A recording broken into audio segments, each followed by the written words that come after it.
ദേവിക്ക് സമർപ്പിച്ചിരിക്കുന്ന ഏറ്റവും ശക്തമായ ക്ഷേത്രങ്ങളിൽ ഒന്നാണ് കാടാമ്പുഴ ദേവി ക്ഷേത്രം. അവിടുത്തെ വഴിപാടിനെ കുറിച്ചും ക്ഷേത്രത്തെക്കുറിച്ചുമാണ് ഇന്നത്തെ വീഡിയോ. സാധാരണ വഴിപാടുകൾക്ക് പുറമെ പ്രത്യേകമായ രണ്ട് പ്രധാന വഴിപാടുകളുള്ള ക്ഷേത്രമാണ് കാടാമ്പുഴ ശ്രീ പാർവതി ക്ഷേത്രം. മുട്ടറക്കലും പൂമൂടലുമാണ് അവിടുത്തെ പ്രധാന വഴിപാട്. അവിടുത്തെ ഐതിഹ്യം എന്താണെന്ന് നോക്കാം.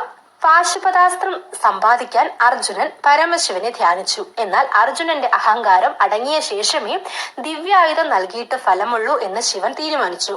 അതിനുവേണ്ടി ശിവനും പാർവതിയും കാട്ടാള വേഷത്തിൽ അർജുനൻ തപസ് ചെയ്യുന്ന സ്ഥലത്തെത്തി.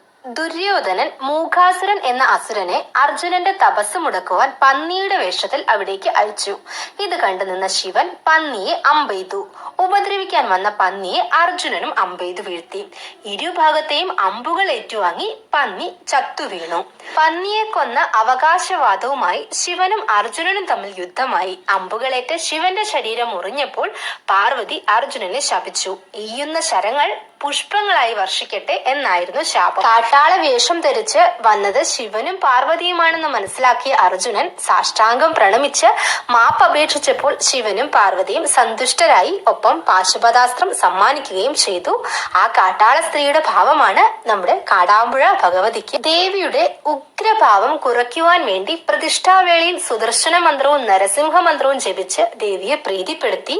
ദേവിയുടെ അമിത തേജസ്സിനെ നിയന്ത്രിച്ച് ശ്രീകോവിലിന്റെ മധ്യത്തിൽ കാണുന്ന ദ്വാരത്തിലേക്ക് സന്നിവേശിപ്പിച്ച് ശാന്തസ്വരൂപിണിയാക്കി തീർത്തു എന്നുമാണ് വിശ്വാസം. പാർവതി ദേവിക്ക് സമർപ്പിച്ചിരിക്കുന്ന ഏറ്റവും ശക്തമായ ക്ഷേത്രങ്ങളിൽ ഒന്നാണിത്.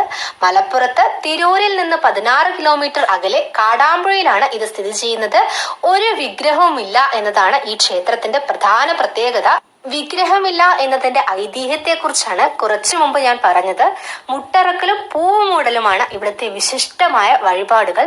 ഏതാഗ്രഹവും എന്ത് പ്രശ്നങ്ങളും ഏത് ദുരിതങ്ങളും തീർക്കാൻ ദേവിയെ പ്രാർത്ഥിച്ചാൽ മാത്രം മതി. ജീവിതത്തിൽ ഏതെങ്കിലും തരത്തിലുള്ള തടസ്സങ്ങൾ അഥവാ മുട്ടുകൾ ഉണ്ടാകുന്നത് മാറ്റുന്നതിനാണ് മുട്ടറക്കൽ വഴിപാട് നടത്തുന്നത്.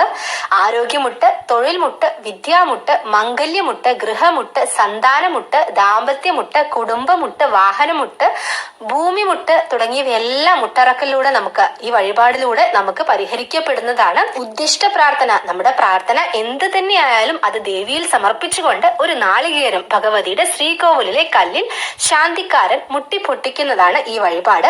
മുട്ടിന്റെ ഗുണദോഷം ശാന്തിക്കാരൻ തന്നെ പറഞ്ഞു തരും. ഇത് ശരിയായോ, നമ്മുടെ ആഗ്രഹം സാഫല്യമാകുമോ, അത് മുട്ട് ശരിയായോ ഇല്ലയോ എന്നുള്ളത് ശാന്തിക്കാരൻ തന്നെ പറഞ്ഞു തരും. ഒരു നാളികേരവും ശാന്തിക്കാരന് ദക്ഷിണയും യഥാശക്തി സംഖ്യ നടക്കിൽ വെക്കലുമാണ് മുട്ടറക്കലിന്റെ ആകെ ചെലവ് വരുന്നത്. തേങ്ങ പുറത്തുനിന്നും വാങ്ങാവുന്നതാണ്. അത് പ്രത്യേകം തയ്യാറാക്കിയ ഒരു ടാങ്കിൽ മുക്കിയ ശേഷമാണ് ഭക്തർ മുട്ടറക്കലിന് ക്ഷേത്രത്തിലേക്ക് കടക്കുന്നത്. പേരും നാളും മുട്ടറക്കൽ എന്തിനു വേണ്ടിയാണ്, നമ്മുടെ ആഗ്രഹം എന്താണ് എന്നുള്ളത് പറഞ്ഞു കൊടുത്തു കഴിഞ്ഞാൽ ശാന്തിക്കാരൻ തന്നെ അത് ചെയ്യുന്നതാണ്. ഉടയ്ക്കുന്ന ലക്ഷണം നോക്കി ശരിയായോ, ദോഷം അവസാനിച്ചോ എന്നെല്ലാം തിരിച്ചറിയാവുന്നതാണ്. നാളികേരത്തിന്റെ 2 മുറികളും വഴിപാടുകാരന് തന്നെ തിരിച്ചും തരുന്നതാണ്. നമ്മുടെ ഏത് ആഗ്രഹവും സാധിക്കുന്നതിന് വേണ്ടി ഈ വഴിപാട് നടത്താവുന്നതാണ്. ഏറ്റവും ഫലപ്രദമായിട്ടുള്ള ഒരു വഴിപാടാണിത്. അടുത്തത് പൂമൂടൽ വഴിപാടാണ്. കാടാമ്പുഴ ഭഗവതിക്ക് ഏറെ പ്രിയങ്കരമായ മറ്റൊരു വഴിപാടാണ് പൂമൂടൽ. അർജുനൻ കിരാതമൂർത്തിയായ ശിവനിൽ പ്രയോഗിച്ച ശരങ്ങൾ ഭഗവതിയാണല്ലോ പൂക്കളായി മാറ്റിയത്. ആ ഐതിഹ്യത്തിന്റെ അടിസ്ഥാനത്തിലാണ് പൂമൂടൽ വഴിപാട്. 4 പറ തെച്ചിപ്പൂ